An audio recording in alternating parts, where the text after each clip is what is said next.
Hello. So you want to make your video footage look better. Well, one of the best ways to do this is lighting.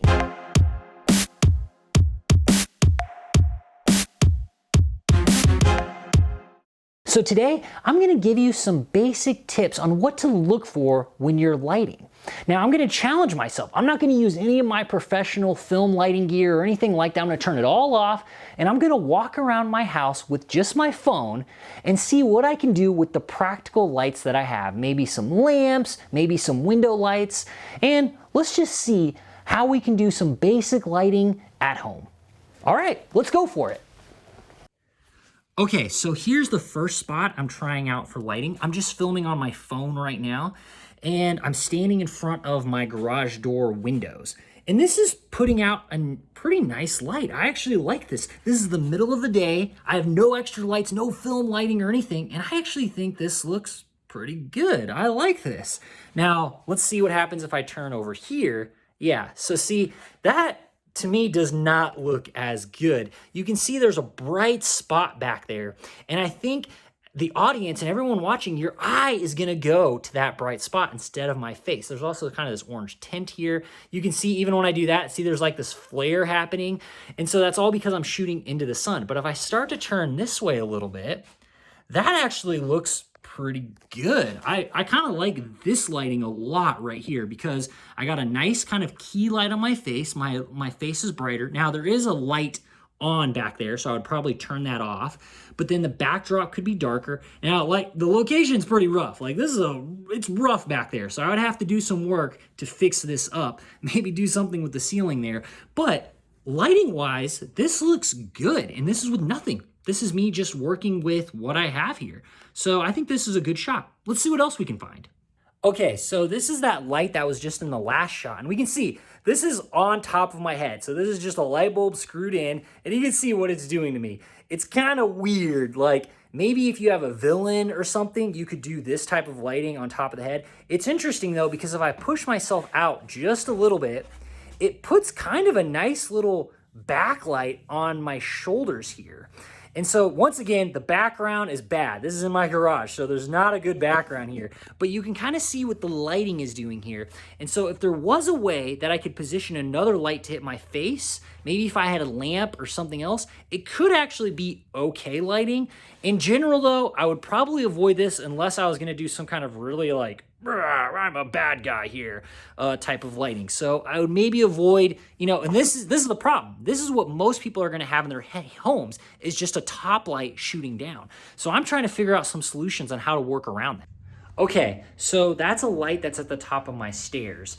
And it's actually producing an okay light because it's a white light on my face. But what I don't like about this, and this is what you're going to probably find in most homes, is that there's a gray and white wall here, and it's absorbing all this light, and it just looks so gross behind me because it's like, this is just such an ugly and boring shot, and the lighting on my face is from the top, so it just looks kind of weird. So this is something I would really avoid if you're trying to do practical lighting in your house. It's just kind of the standard top light coming down and then having your body right up against the wall. So do not do this. I do not think this looks good. So this is a China ball lantern light that I have at my house. And I think this is from IKEA. So I'm gonna turn it on here. And you can see it's pretty bright on my face, but it's still soft because it's got that paper material around it. And I think these are actually really cheap. They're like $15 from IKEA. So it's a pretty good option. And I would probably use this a lot for lighting scenes. If you have something like this around, I would use it. You can see, even though there's windows behind me and it's a really bright space, it's still putting a lot of good light on me. And if you have a smart bulb, which I actually have in this one, then you could control the color, you could control the dimness and all that kind of stuff in it. And that makes it a really good light. So yeah, I would recommend if you have something kind of like that has that kind of paper material around it, that's going to be a really good source for your key light. Now, I can't talk about lighting without doing some just window light. This can look pretty good right out of the door. You can see I closed the blinds, I've cracked them open, and it's kind of creating this half light. I turned off all the lights in the room, and this looks okay. The thing is, you know, it's all about how much you adjust this window. So if I put these blinds up, that's making definitely a difference. Like it definitely doesn't look as good. And once again, you don't want to have this shot because this does not look good. You want to always have your light the other way. So I'm going to actually put the blinds back down. You can see how much of a difference that makes. And that looks pretty good. I'm okay with that. So here's just a practical lamp. I feel like every house probably has this. Now, if I'm just looking at the lighting right now, I don't know, this doesn't look very good. It is daytime and I have that window open. So I would maybe close the blinds, and I would probably film at night if I was going to use this type of light. But you can see maybe there's some interesting things I could do, like if I position my camera kind of here. Once again, location is everything. You can see by me positioning this, and because we have this kind of cool background here, it actually looks kind of cool. And that lamp, I would probably move it to the other side, but that's kind of a cool image. Now, I need more light on my face here because my eye is going to the stuff in the background instead of my face. And so I would probably want to put some kind of other light on my face here if I could, but this could be an interesting shot.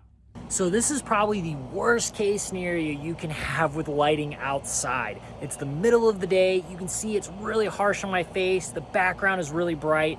It's also just really loud out here. There's an AC unit going. So this is not at all an optimal scenario for a place to film. Now, maybe if it was evening time, this would be a really great time to film, but I definitely would avoid a location like this. Now you can see, once again, if I adjust my body, it does make a difference on how the lighting is. And so where you position yourself towards the sun is gonna play a role in how good the lighting is. So I hope that walkthrough gives you some good ideas on what to look out for when doing basic lighting in practical scenarios. Now there's so much more I'd like to talk about with lighting, like color temperature, proper exposure, how to use histograms, how to use false color, different lights. But I want to keep things simple today and give you a few more tips that could be useful for home.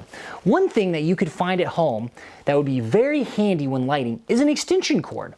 What's so nice about an extension cord is if you have a lamp, you need to be able to get that into the right spot to be able to give you that nice lighting. And so an extension cord is very handy for that. We call these stingers on sets. Another thing that can be helpful is a splitter. You're probably gonna find something like this at your house that can split power. And what's nice is then you can have one power outlet, use an extension cord, and run multiple sources of lighting from one outlet.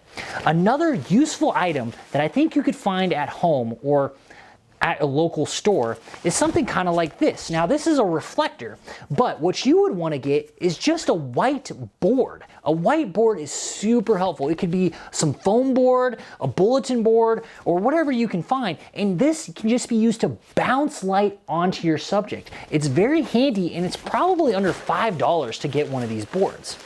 Well, these have just been some of my basic tips to help your lighting get better, and I hope the lighting on your next video is a success. Have a good day.